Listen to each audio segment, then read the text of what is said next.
In the last episode of this podcast, we talked all about the three things that trigger us at work and how we can identify the anxiety that these triggers cause. And so today what we're going to do is talk about the three ways to battle anxiety at work. I'm so excited. Let's get started.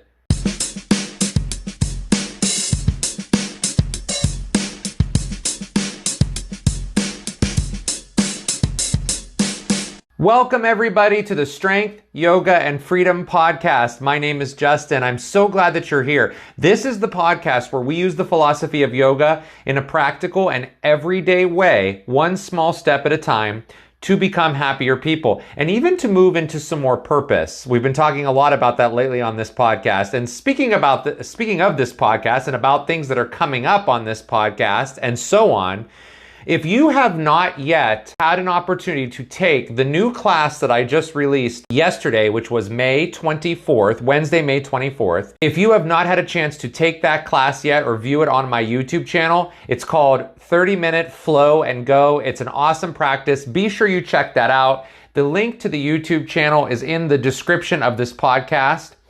You can also follow me on Instagram at JustinRickyYoga. There is going to be some traveling coming up that I'm going to be doing. I am a big theme park lover and I'm going to be visiting some theme parks soon. And I'm going to be doing a little bit of vlogging through that. Just take a look at how we can use some of the practice of yoga through days of having fun like that. And I want to link that all together. So if you're on Instagram and you like to see little shorts or little reels or posts, be sure you're following me there. I'll also be putting stuff up on the YouTube channel, and then there'll be videos out about that as well, and some podcast episodes. More episodes with guests coming out who have shared their inspirational stories and teachings, and those are coming out. So there is so much coming up. I'm so excited about it. But before all that comes, we need to get back to the present and get back into today's episode. Now, let's talk quickly about what we did in the last episode. We did a short exercise where we paused and we answered a couple of questions about our jobs. And we said, what is it about your job that makes you feel anxious? And what is it about your job that makes you feel fulfilled? Now, I want you to listen again to the questions because I said, what is it about your job that makes you feel anxious? Or what is it about your job that makes you feel fulfilled? Not, does your job make you feel anxious, or does your job make you feel fulfilled? These are not close-ended questions.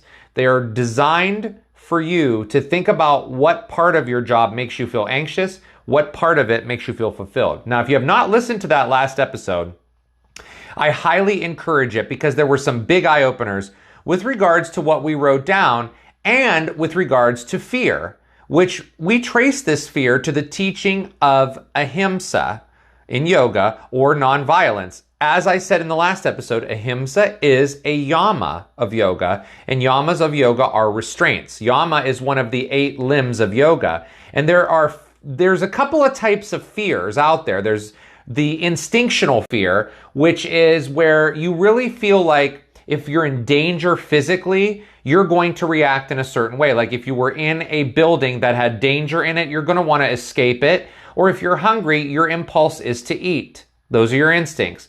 Then we have the fear of not knowing or not having familiarity.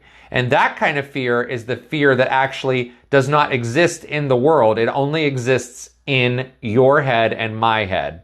You see, it's number 2, the fear of the unknown or the feeling of the unfamiliar. That is one that blocks us from doing things we're not comfortable with because it's so unknown. And that's where a lot of anxiety in the workplace comes from. Why? Because we're afraid of things that haven't happened yet. And ahimsa teaches us that we need to have the courage to tap into the uncomfortable parts to see what will happen. Because fear is in your mind. Nothing has happened just yet. We also talked quickly about the 3 main triggers of anxiety in the workplace, which were deadlines and urgency, your boss or coworkers, and doubting your ability or purpose. And we also remember, this is really important because right after this last statement I'm going to make here, we're getting into the 3 tips to battle anxiety. This is big. You are not what you do at work. You are not that. You are way more than that. So this is a component of your life. Your work, your job is a component. Even if you are doing what you truly love, like your passion, like if you're a teacher and that's your passion and you love it, that's great, but that's not all that you are. That is not you in and of itself. There are other components of you. The separation of what you do at work and who you really are is actually a little bonus tip in lessening your fear and anxiety at work. Because while work affects a big portion of your life, especially the security of having income and retirement and health insurance or whatever is important to you, it still is not everything about your life. And you see, our society teaches us that what you do and at your job is your whole life, and it is what's going to keep you secure, and it is what's going to make you, into this, this cookie cutter. Well, when I reach the age of this, then this is going to happen, and then that's going to happen, and then this is going to happen. And my friends, that's just not how it works. You have other facets of your life, like your relationships, your exercise, your family, your hobbies, your interests, the way you love, the way you communicate, the way you show empathy, the way you show up for others, the way you care, the way you operate. That's really truly you. And your job is a component of that. So keep that in mind, because let's talk about the 3 ways to battle anxiety at work. We're going to break them up like this. I call them the 3 Ps: people, projects, purpose. People, projects, purpose. We're going to start with people. Now, I want you to think about something here that's going to be a little uncomfortable to think about, but it's actually a really wonderful exercise to understand what you're dealing with regarding other people at work. If your place of employment closed tomorrow, you have no job left, who at your place of employment are you still going to be in a relationship with? If your place of employment closed tomorrow, who in your place of work will you still be in relationship with? Think about that. Who at your job do you have any relationship with beyond just the job? Now, take that back to what I just said before about you not being just your job. Do you know your coworkers, and do they know you beyond the mask you wear at work? And I'm not talking about the physical mask that we had to deal with for a while, but I am going to speak about this with regarding physical masks. Some of you may have actually lived this experience when in March of 2020, we were literally forced against our wills to shut everything down. Now, I actually tried to find some data on this, and I found about 6 different sources, and all of them had this percentage range. It was 50 to 60% of small businesses who closed in 2020 never opened again. I mean, that's devastating. 50 to 60% of small businesses who closed in that time period never opened again. So maybe you're somebody who lived that experience. And we're not here to talk about the after effects of a forced shutdown or all of that. We're talking about maybe you actually did live this. Because before 2020, we would not have this example to look on. We actually have a reality example here. So, did this really happen to you?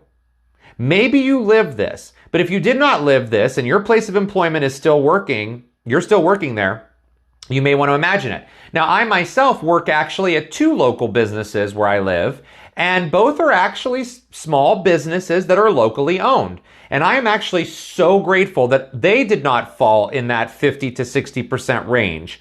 But God forbid they did close. I would say, do you know how many people out of those 2 places that I would actually have contact with on a deeper level? And it's about 5%, 10% maybe of the people that I work with or that work where I do that I would actually have some type of relationship with. This is because not everyone that you work with needs to be your friend. In fact, the majority of them are not your friends. And here's why. When people are at work, they have an agenda, not a purpose, which we're going to talk about purpose. Remember in the 3 Ps, people, projects, purpose, they have an agenda. And the word agenda is different than the word purpose. Agenda means you are setting forth a course of actions to get something done for yourself. Purpose is much different than that. Purpose is looking towards what is it fulfilling inside of you? How does it make you feel? Does it make you feel happy? Does it touch your soul? There's a difference between agenda and purpose.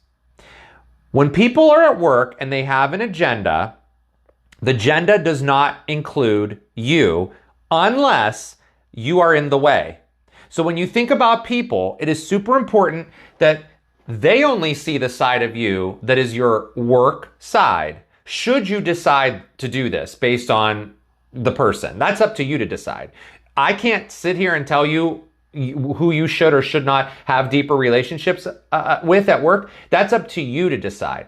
But for the majority of us, when we're at work, having deeper relationships with the people you work with leads to trouble more often than not. You don't need to tell everyone your stories about your health, your family, your hobbies, what makes you tick. You are there for one reason, and that is to perform a job. Separating yourself at work is actually a really beautiful thing, and that's called being professional. Let me give you an example. If you notice someone is not doing their job at work, you basically have two options. You can tell someone, or you can not tell someone. And unless you are responsible for that other person's job, I highly think and suggest that not telling someone is a better option, because when someone is not doing what they're supposed to do at work, it's going to come out. It's going to surface without you trying to manipulate it with your agenda. They'll get found out, let it flow. But I highly recommend staying completely professional at work. So if there's a personal thing that happened with you and someone else at work, staying professional, being courteous, but not going into personal things is super professional. It's not playtime at work. It's not therapy at work. It's not time for you to have verbal diarrhea about your night full of drinking. It's a place of work. The less involved you get, the better off you will be. That's tip number one. Now this tip doesn't mean you have to do this with every single person. If you're listening to your gut, you'll know who is going to come, you'll be able to start to confide in at work. You're going to develop friendships at work. You're going to develop relationships at work. But it's up to you to determine how far that relationship is going to go. Number two, projects.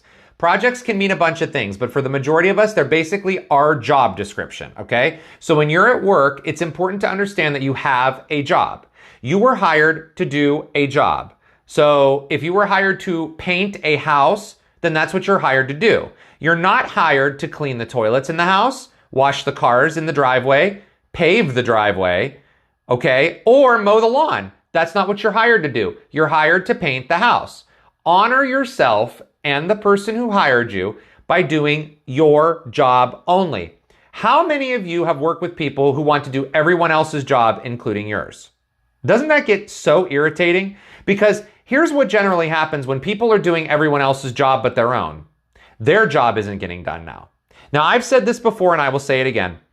If you are someone, though, who is doing other people's jobs, who are fully capable of doing their own job physically and mentally, you're disrespecting them. You're absolutely disrespecting them, period. You are basically saying, you know what? I'm just going to enable your piss poor behavior because I'm going to try to help you, quote. So let me draw all my attention to you and not to me, so you can just do nothing while I do double the work and get paid to only do my job. How is that a respectful way to treat another person or yourself? How is that respectful? It's not. And then you know what happens? You complain that you're tired, or you hate your job, or you hate your coworkers, or there's too many rules, or how can you expect, I don't care, they're expecting me to do so much, and blah, blah, blah, and you start to get the resentful. That's because you're trying to do everybody else's job but your own. Now, this gets more complex when you're leading teams of other people, which we can address in a whole nother episode. But actually, the fundamentals still do not change, because your team that you're leading is your responsibility, not other people's teams, and so on and so forth. So projects, meaning your job description, honor your job by doing your job to the best of your ability. And finally, purpose. We've had episodes on purpose recently. We've been talking a lot about purpose. Why are you working where you are working or doing the job you are doing? is purpose. Now, no one, and I mean no one, has had 100% easy days every day of their work, of their job or where they're working, and no resistance or issues. Nobody. Every single person who has worked ever has had issues at work or a rough day at work. I like to look at, with this example, at Bob Barker. Remember Bob Barker, who was the host of The Price is Right for about 35 years in the 70s, 80s, 90s, okay? When I was growing up, I loved watching The Price is Right. I still love watching his episodes of The Price is Right because everybody is having such a great time. Wouldn't you love to have that job, right? You get to give people prizes, make people laugh, they smile, they win money, they have the best experience, they're in Hollywood. Oh my gosh, I would love that experience too.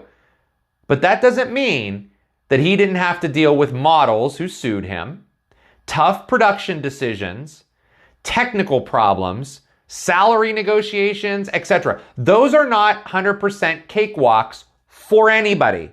So there will be issues no matter what, because when you come back to your purpose, the why you are doing your job, things become clear and your fear starts to subside. And if you are unclear of what your purpose is, I have an exercise for you to do, just like the exercise we did in the last episode when we talked about what about our job makes us anxious, what about our job, makes us feel fulfilled. Here's the question to ask yourself. I am working, or the statement, let's make it a statement instead of a question. I am working because I want to blank. And not just I am working because blank, I am working because I want to blank. See, when you start with I want to, you are forcing yourself to say something positive. When you just say, I am working because, do you know what your answer is going to be? Because I have to. I am working because I have to. When you say I'm working because I want to what? I want to pay for college. I'm working because I want to send my kids to college. I'm working because I want to build a brand. I'm working because I want to travel. I'm working because I want to save money to buy this, or I'm working because I want to enjoy my passion for quilts. So I'm going to make quilts and sell them so I can touch other people's lives. I am working because I want to cook in a restaurant to nourish someone's belly. I am working because I want to become a healer by medicine. I am working because I want to blank. And if you don't know in your current job what you want to do, or it feels like you're dying at your current job, it's time to get another job. Period. Stop the excuses and go get another job. Maybe you can't do that tomorrow, but could you do it in a year? Could you do it in 6 months? Could you do it in 2 years? And when you think that way, things start to change. And I want you to think really about those 3 P's with regards to the triggers of anxiety we discussed earlier. People, projects, purpose. Think about those 3 P's. And then think about the triggers of anxiety we discussed earlier and in the last episode. How does this all connect? You have to answer that question. When you connect the dots, the conversations about money with your boss, about your workload, about moving up in the company or laterally moving to another department, or maybe the inspiration to start that business, or the drive to move on from a job you don't like might shift because now you're looking for a new one and that's your purpose because the old one is not working. I mean, the sky is the limit to all of this, but only you can make the change. It's that squashing of the fear and looking at the people, looking at the process, the projects, the things you're doing, and finally looking at your purpose. Those are the ways you get to start healing from that anxiety and the fear that you have at your job. And so I want to thank you again for listening. I want to thank you for digesting some of these tips and tricks that I give you and advice, because you are meant to live the life that you deserve to live, full of happiness. And only you can put yourself into the driver's seat to go there. But if you're going to complain about having a job that you don't like the schedule, you don't like the hours, you don't like how late it's open, you don't like what you do, you don't like the people, you don't like whatever, you have to make the change. Not your employer, you do. And so when you're working to make that change, do it with purpose. Because when you find happiness in your job, things dramatically change and you deserve it. You deserve that happiness. So I'll see you all in the next episode. Okay, one last thing.